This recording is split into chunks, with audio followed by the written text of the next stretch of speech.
Ingresa a nuestro canal de YouTube y suscríbete.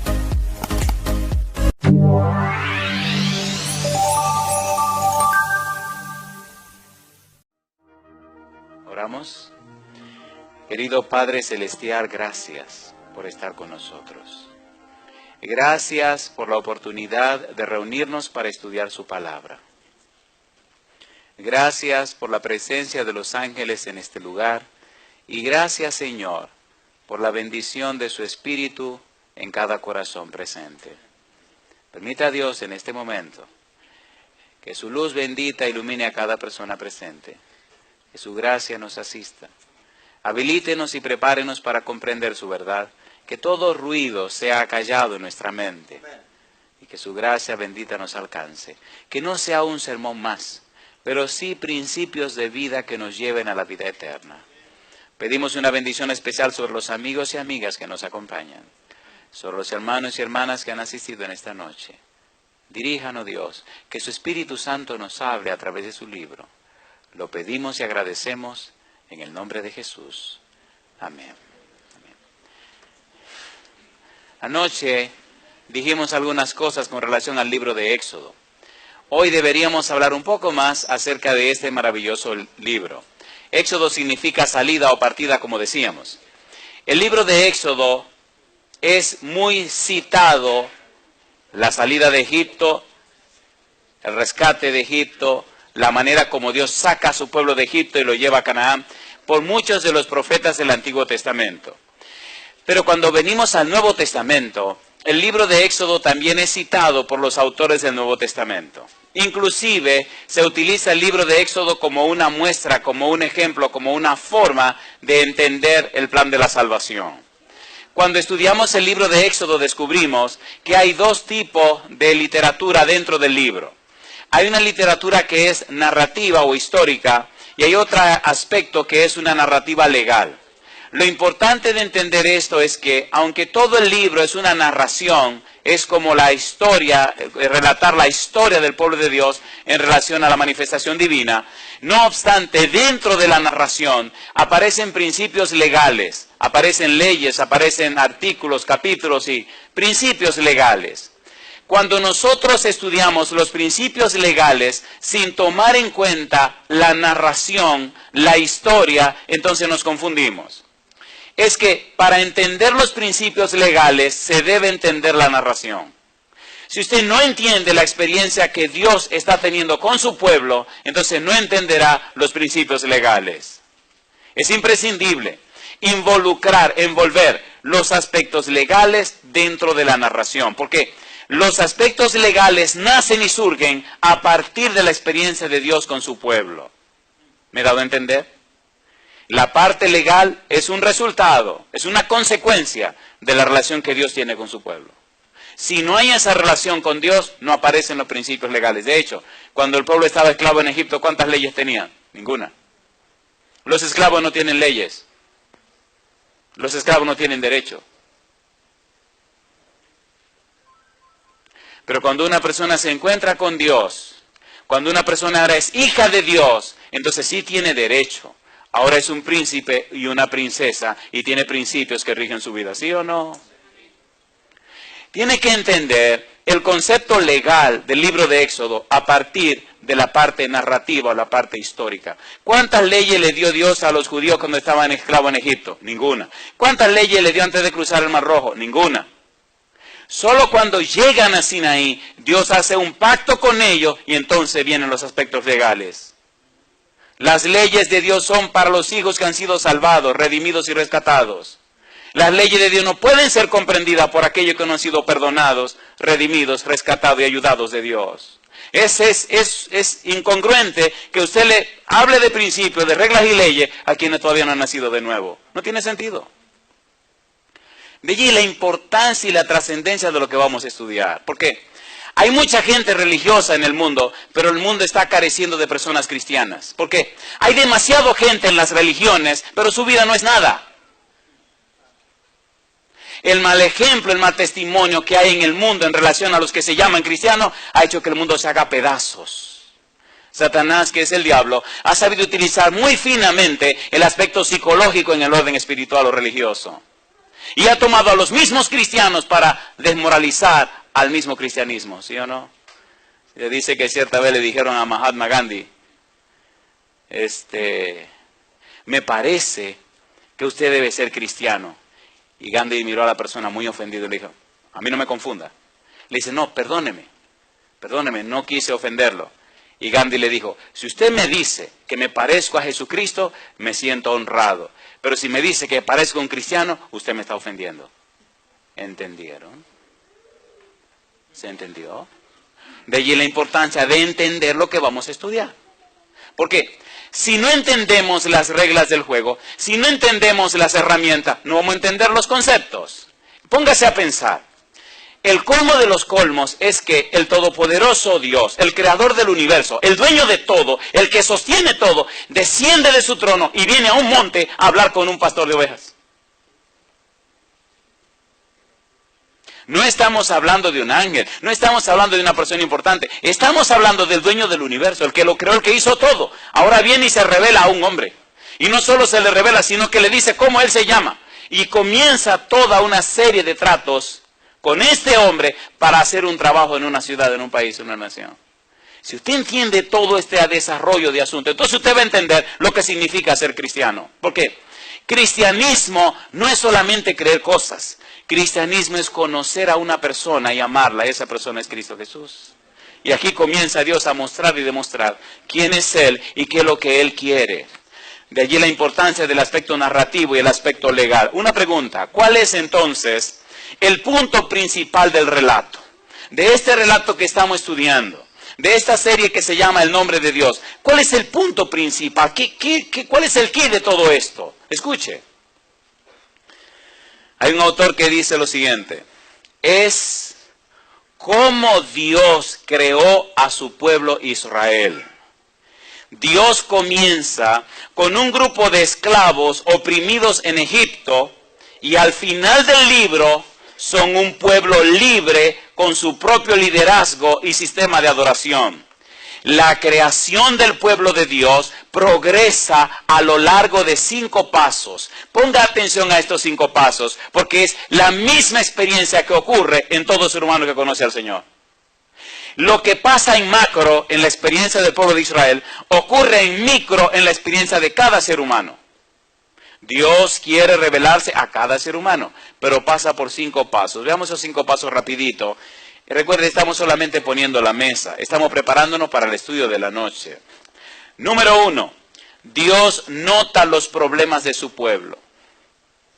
Dios sabe qué está pasando contigo. Cuando empecemos el estudio esta noche, vamos a notar en el capítulo 2 del libro de Éxodo, como Dios le dice a Moisés, yo he visto, yo he oído lo que está pasando con mi pueblo. Ven, vamos a liberarlo.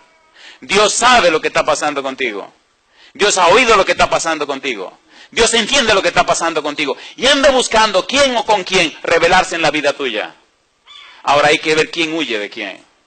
A veces huimos de Dios. Y ni siquiera nos acercamos a los lugares donde podemos encontrarnos con Él. Por eso muchas veces ocurren cosas desastrosas, como enfermedades, accidentes, y en el hospital, mirando el techo, entonces alguien viene y nos presenta el camino de la salvación. Con dolor y pena, sí, pero de alguna forma Dios tiene que alcanzarte. Número 2, Dios actúa en forma poderosa y decisiva para liberar a los israelitas de su esclavitud. Número 3, Dios hace un trato con su pueblo a través de un pacto formal. Lo interesante de Dios es que Dios primero te libera del pecado. Dios primero te rescata de la maldad. Dios primero lucha con los que te esclavizan. Y cuando te hace libre, cuando te rescata, entonces te lleva y te dice, ok, mi negro, ¿qué te parece si hacemos un pacto entre tú y yo? Yo soy un tipo de principios y no hago las cosas de cualquier manera. ¿Te parece bien si entramos en una relación de pacto? ¿Qué hacen un hombre y una mujer cuando se van a casar? Un pacto. Bueno, en mi época había lo que se llama el periodo del enamoramiento.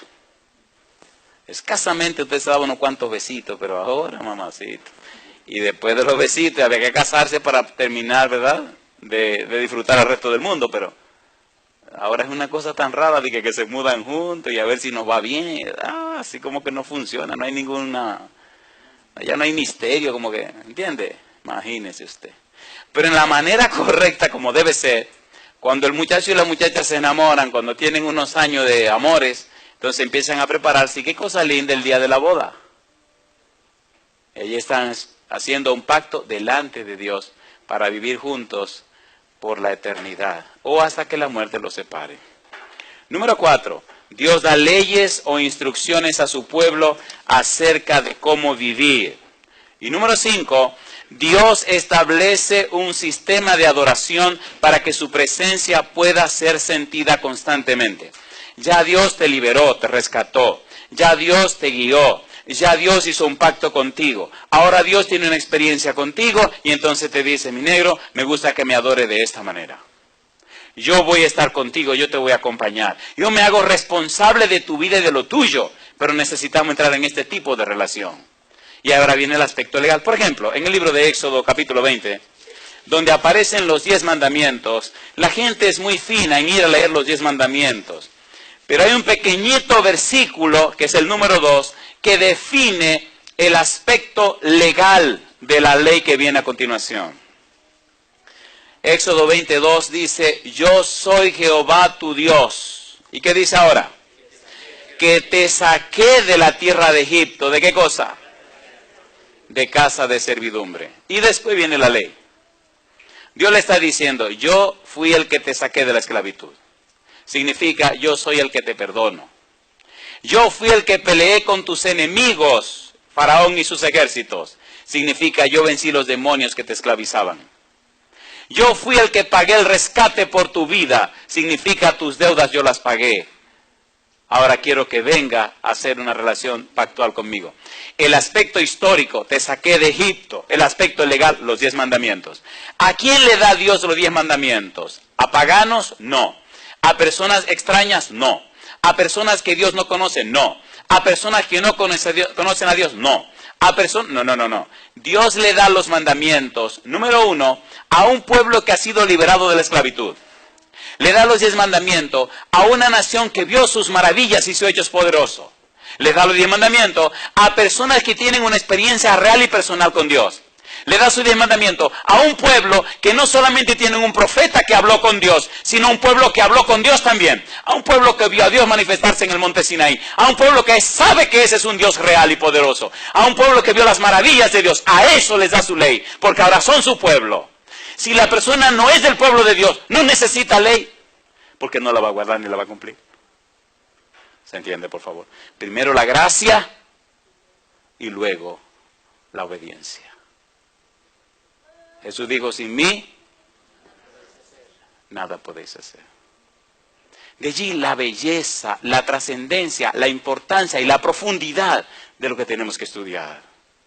Dios sabe que uno no puede, pero Dios sabe que Él es todopoderoso. Sí, los 10 mandamientos vienen, pero vienen después de, no antes de.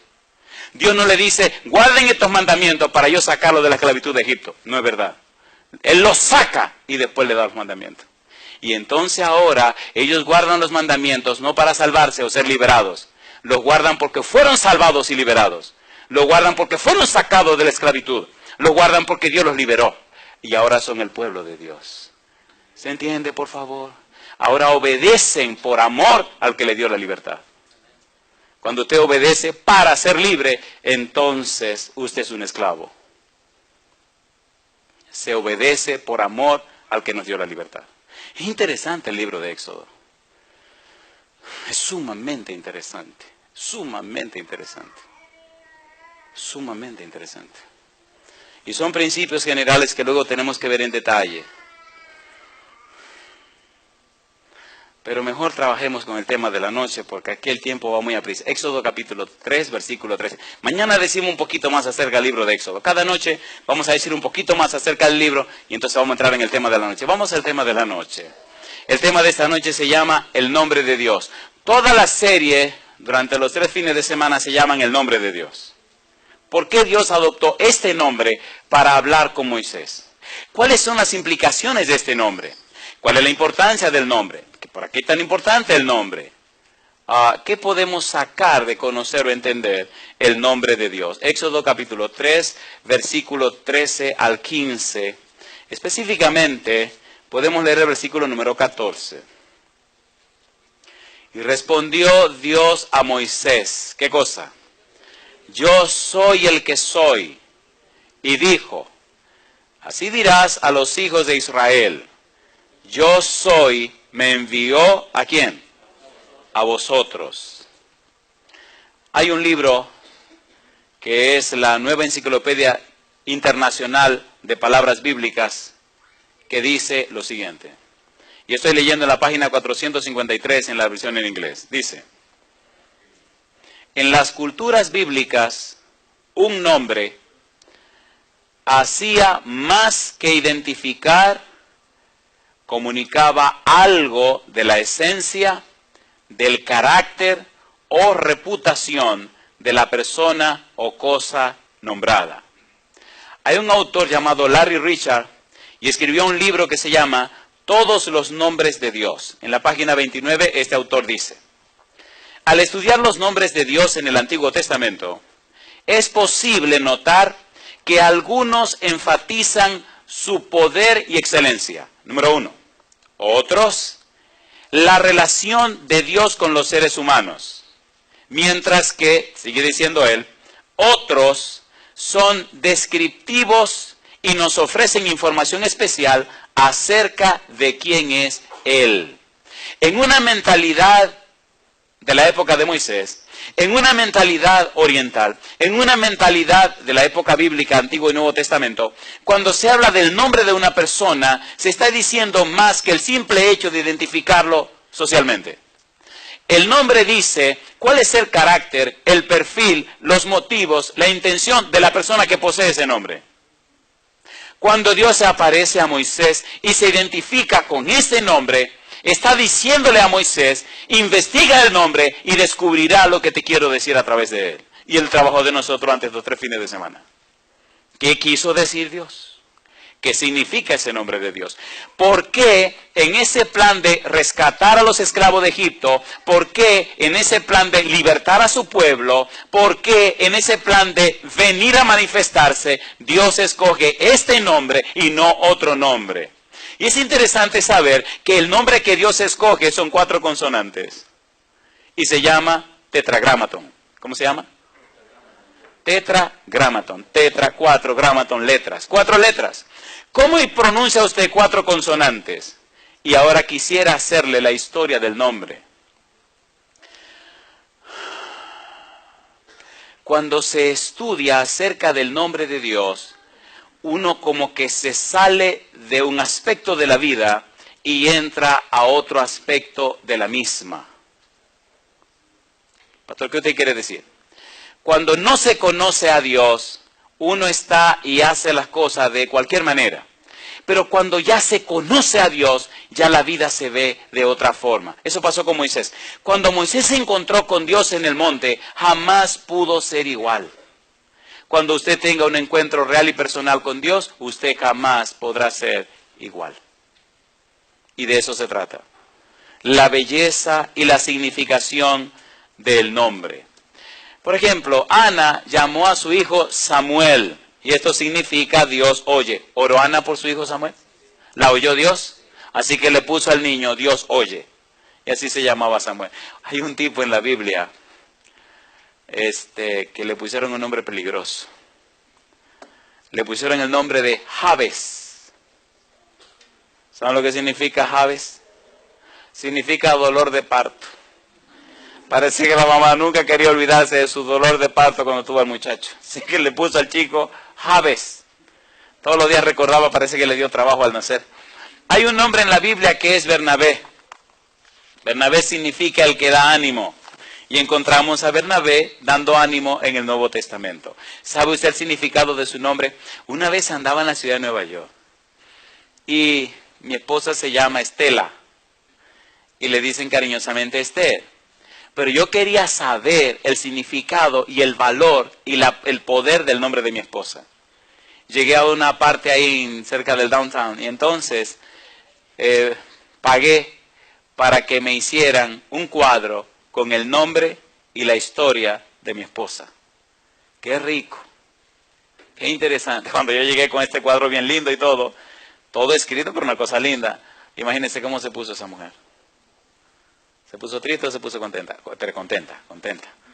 Sí, porque el nombre de ella, Estela, ¿qué significa Estela? Esther es estrella, pero Estela es estrellita. ¿Ven qué cosa linda? Entonces a una de mis hijas le puse Esther Eunice. ¿Saben lo que significa Esther Eunice? Esta noche me van a dar una cena más completa, ¿verdad? Significa estrella dulcemente victoriosa. ¿Qué significa el nombre suyo? Mi mamá me puso el nombre de Andrés y no sabía lo que significaba. Imagínense, el nombre Andrés es griego y comencé a buscar qué significa Andrés.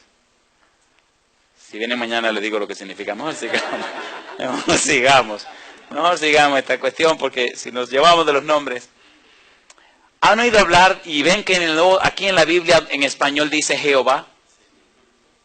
¿No han oído otra gente que dicen Yahvé? Oigan, ¿les gustaría saber el chisme de por qué Jehová o Yahvé, o quieren que pasemos eso por alto? Es fundamental entender esto. Es fundamental. Hay toda una historia de esto. Oiga, pastor, ¿y por qué es tan importante saber estas cosas? Es que mientras más conoces a tu amigo, mejor te va con él. ¿Sí o no? Hubo una situación bien interesante con el nombre de Dios. Miren, cuando ustedes leen en la Biblia, el libro de Génesis, el primer nombre que Dios adopta o toma para hablar con los seres humanos es el nombre Elohim. Elohim es un nombre plural. Cuando se habla de Elohim, se habla como de un grupo de personas trabajando. Génesis capítulo número 1. Veamos este nombre Elohim rapidito. Génesis capítulo 1. Versículo 26 y versículo 27. Si quieren leer el versículo 1, dice: en el principio creó Elohim los cielos y la tierra. Y el versículo 26 dice: entonces dijo Elohim, hagamos al hombre a nuestra imagen, conforme a nuestra semejanza, y señoré en los peces del mar, en las aves de los cielos, en las bestias, en toda la tierra y en todo animal que se arrastra sobre la tierra.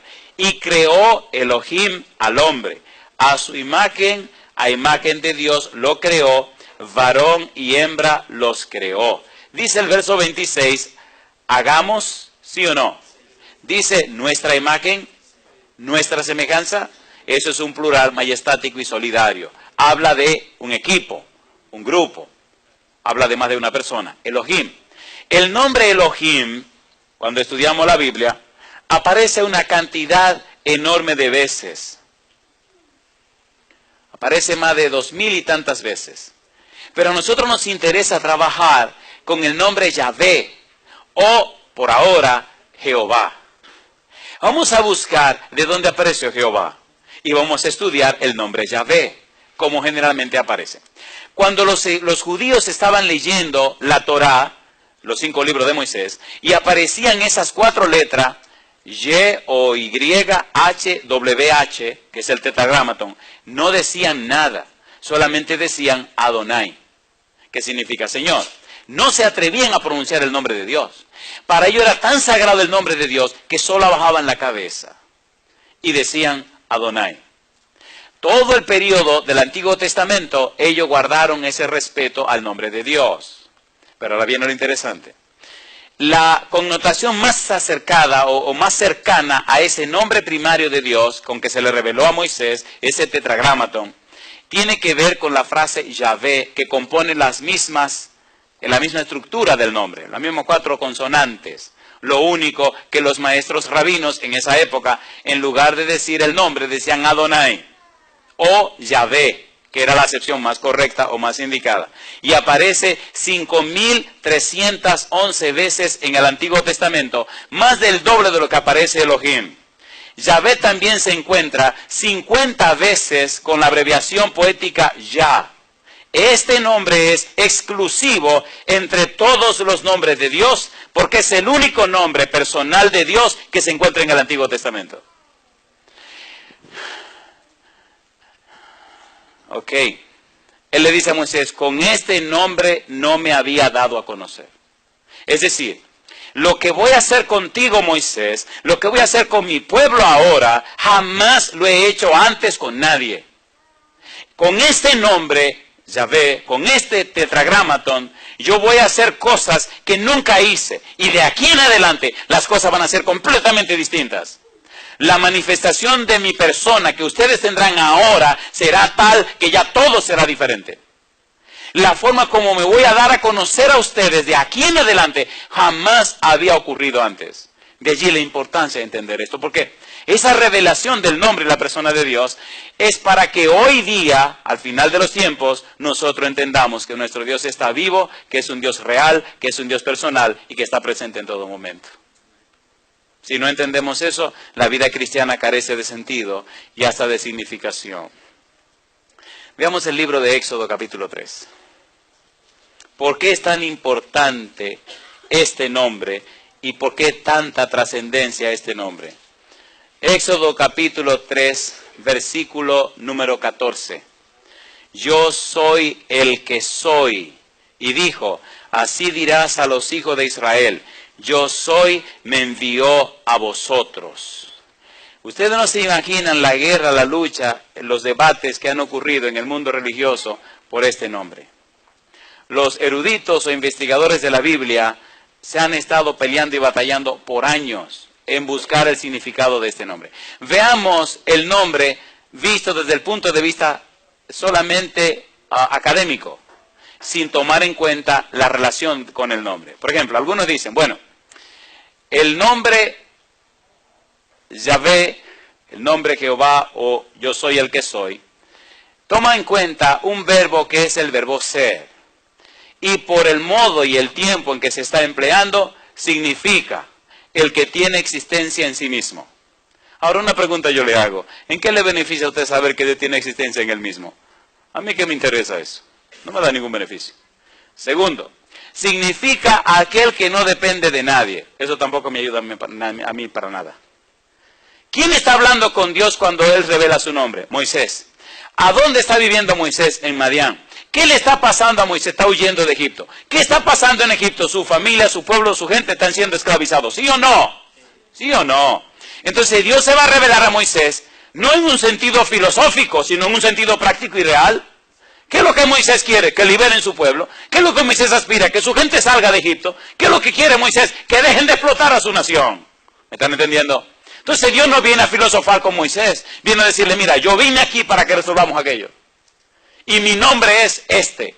¿Qué significa este nombre? Este nombre significa que yo voy a estar a tu lado. Significa que te voy a acompañar. Significa que todos tus enemigos los voy a arrasar. Y voy a manifestar mi poder para demostrarte a ti que a mi pueblo que está esclavo, yo lo voy a liberar. ¿Entienden ahora lo que quiero decir? El significado y valor del nombre tiene que ser visto a partir del contexto histórico, no desde el punto de vista filosófico. Hoy día, ¿tenemos problemas y dificultades, sí o no? ¿Sí o no? ¿Sí o no? Claro que sí. Necesitamos la experiencia, el conocimiento de un Dios que funcione. Pero un Dios que tiene principios. Un Dios que relata la historia de su pueblo, pero que envuelve dentro de esa narrativa aspectos legales. ¿Sí o no? Un Dios cuyos hijos no andan como le da la gana. Un Dios que tiene principios, normas y reglamentos. ¿Sí o no? ¿Un hogar donde cada quien haga lo que le dé la gana tiene futuro? No. Y eso pasa con Dios. De allí la belleza de lo que tenemos que estudiar. La importancia de comprender este nombre. Durante el periodo del Antiguo Testamento no hubo tantas dificultades con relación a el nombre de Dios. Sin embargo, después de pasar el tiempo, comenzaron a ocurrir cosas que tienen que ser tomadas en cuenta. La razón es un tanto compleja en relación a la explicación de Yahvé o Jehová. Permítame leerle un par de párrafos de un exégeta bíblico. Dice él, ¿por qué existe un debate acerca de cómo debe pronunciarse este nombre especial de Dios? Si Yahvé o Jehová, y él contesta. La razón es simple y a la vez compleja. El hebreo del Antiguo Testamento se escribió utilizando solamente consonantes. Voy a leer textualmente. No había vocales escritas y se esperaba que el lector añadiera los sonidos vocales apropiados. Por esto, este nombre especial de Dios se escribió YHWH. Pero ya cuando el nombre se tradujo al español y otros idiomas, la pronunciación se había perdido. ¿La pronunciación qué cosa? Se había perdido. Escuche ahora. No obstante, el porqué de la confusión es más complicado. Alrededor del año 1100 después de Cristo, un grupo de eruditos judíos produjo lo que se conoce como el texto masorético. En ese documento, los eruditos añadieron una serie de vocales al texto hebreo. Las vocales se representaban con la colocación de varios puntos. El nombre de Dios era tan sagrado que ningún judío practicante lo pronunciaba. Al leer las escrituras y llegar a ese nombre, el lector lo sustituía con una palabra totalmente diferente. Esta es una técnica conocida como ketiv ke'er, frase que significa escrita de una manera para que sea leída de otra. Esto guiaba a los lectores del texto sagrado a que cuando llegaran a las 4 consonantes YHWH añadieran los sonidos vocales que indicaban que en su lugar debían leer la palabra hebrea Adonai, que significa Señor. Aparecen las 4 letras, hacían una reverencia y decían Adonai. En este caso, los eruditos que produjeron el texto masorético añadieron las vocales E o A las consonantes Y, H, W y H. En otras palabras, ahora decía Y o Wa. Sustituían la Y o la Y por una J y la W la reducían a una V. ¿Y qué dice ahora? Jehová. El nombre Jehová entonces surge en español o en otros idiomas, jamás en hebreo.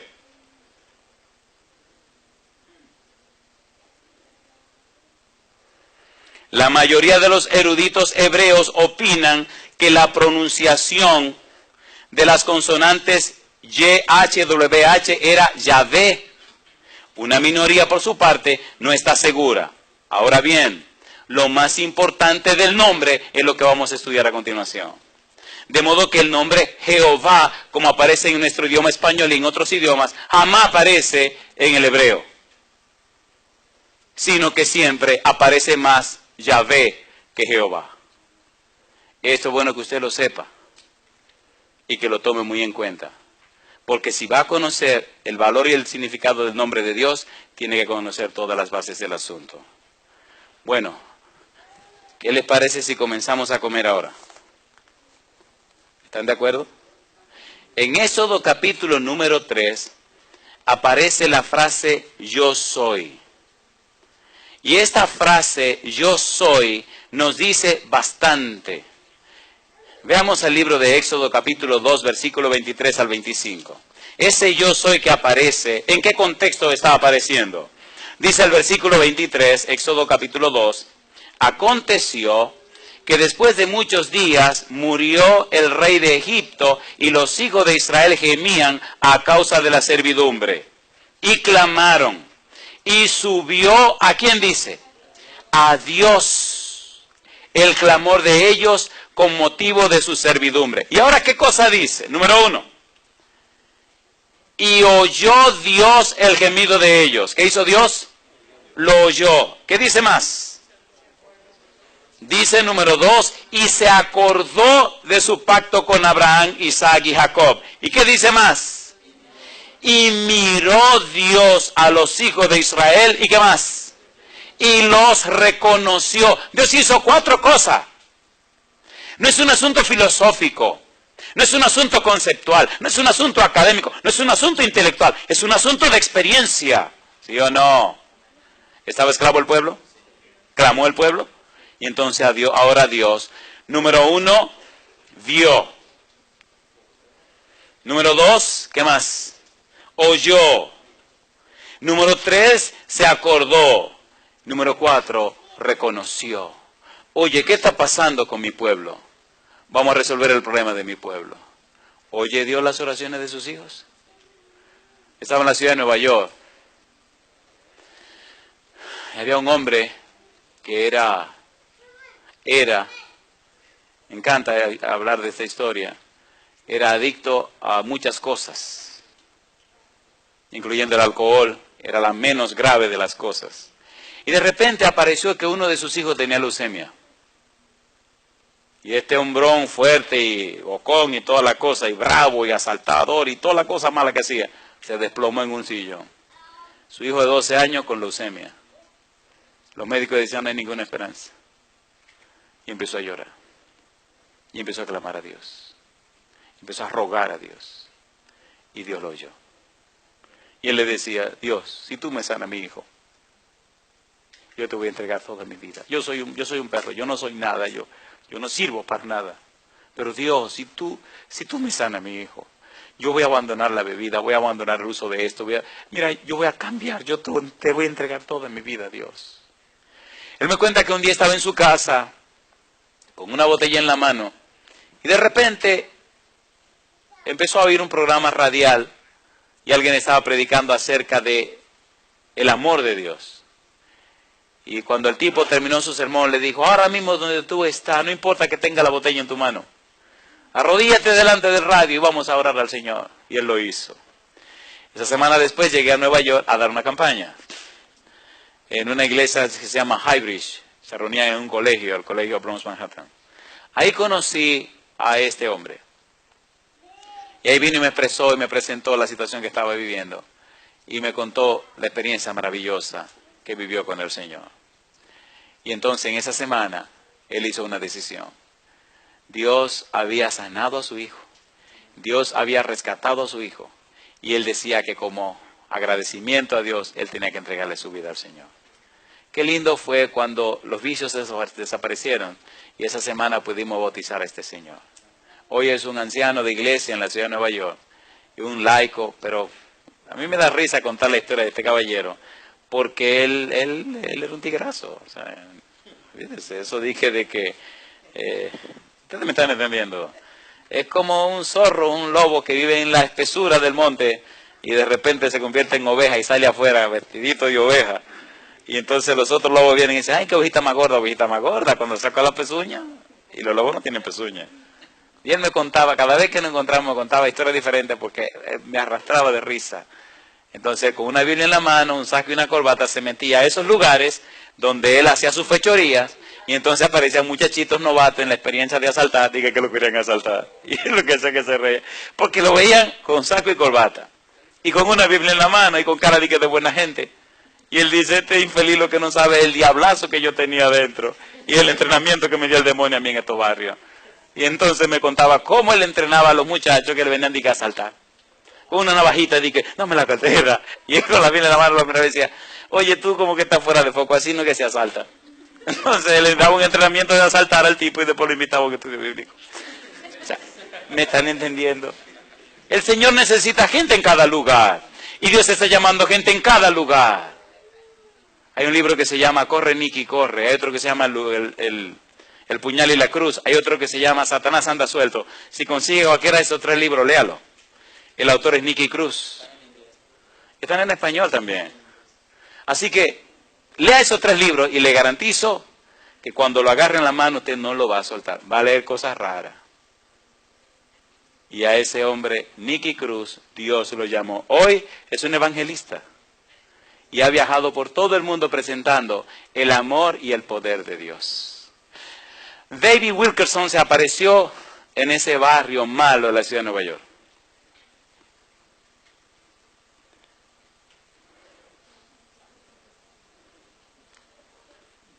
Yo le doy la historia, pero la cobro después los minutos que yo le tome. ¿Estamos de acuerdo? ¿Qué? ¿Quiere la historia o no la quiere? Se la damos, sí, aquí van. Se le cantan las historias, ¿no? Ese hombre flaquito, debilucho, delgadito, con un traje negro, comenzó a preguntar en el vecindario quién era Nicky Cruz. Y hay de aquel que preguntara quién era Nicky Cruz. Creo que se le cayó algo. Y entonces... un día lo agarraron y entre varios muchachos lo agarraron, lo metieron por unos callejones y se lo llevaron a un lugar raro, con la idea de que el viejito del señor no volviera a salir. Y le dijeron, ¿qué es lo que usted quiere con Nicky? Dice, yo lo quiero ver. Le dice, ¿usted está seguro que usted lo quiere ver? Sí, yo lo quiero ver. Bueno, pues lo llevaron a un lugar entre unos callejones y unos sitios raros. Y cuando lo presentaron delante de Nicky, ahí ven unas muchachonas y, ¿me entiende? Un ambiente de cosas raras. Y le dicen los muchachos a Nicky, mira, este que está preguntando por ti hace varios días. Y le dice Nicky, siempre malhumorado, ¿qué usted quiere conmigo? O sea, esto es cuestión de que habla antes de que te cortemos el cuello. Matar a una gente era como matar a un perro.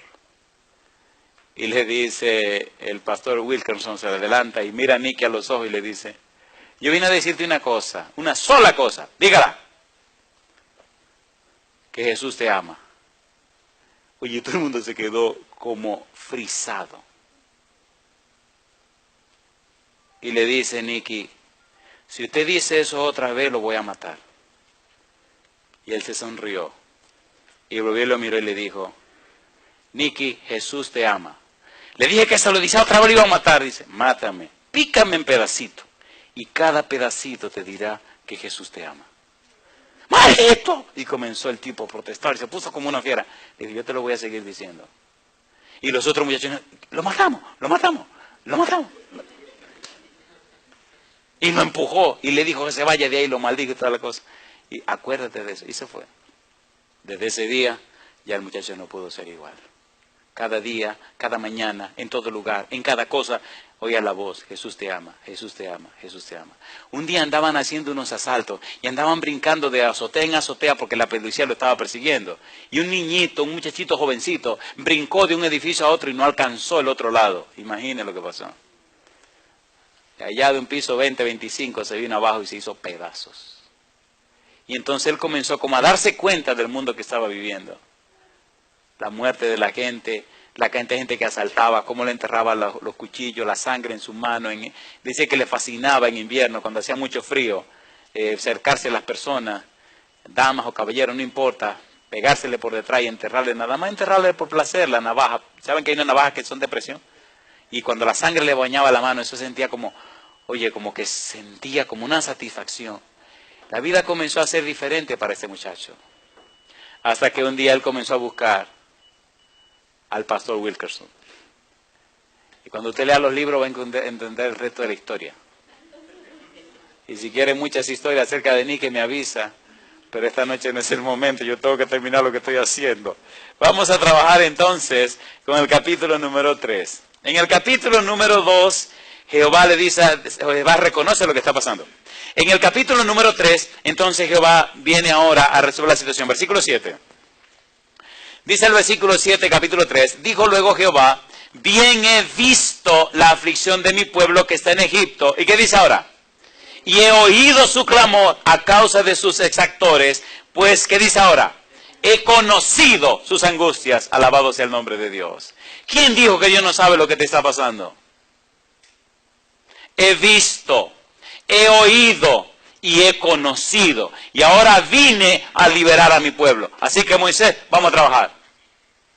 Me gusta Moisés. ¿Y cómo tú te llamas? Oye, cuando me pregunten, ¿y cómo se llama el tipo? Que le digo, dile que yo soy el que soy.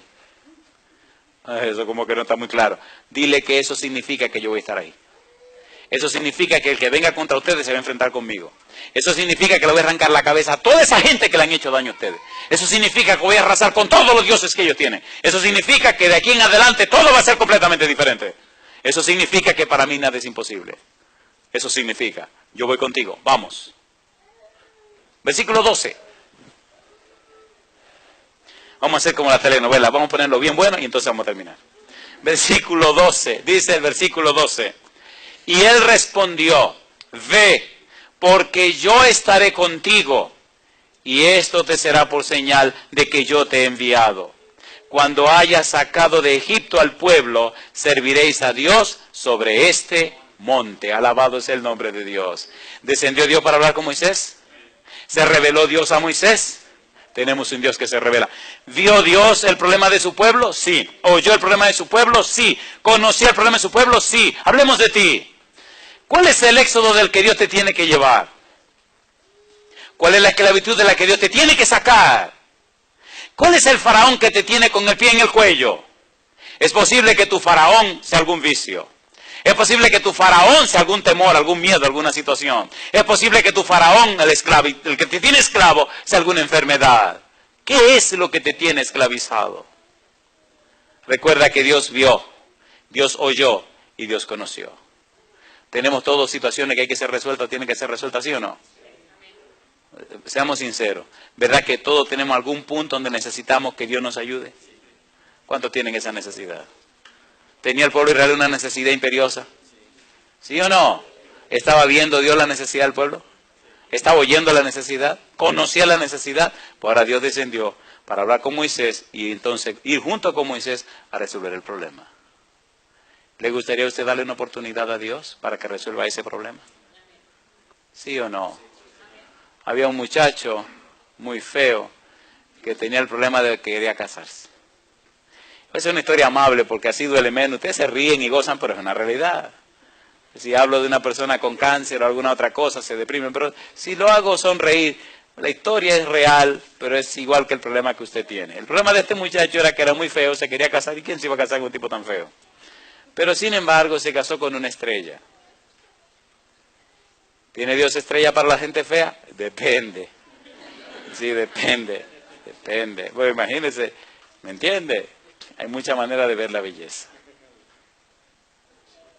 ¿Cuál es tu problema?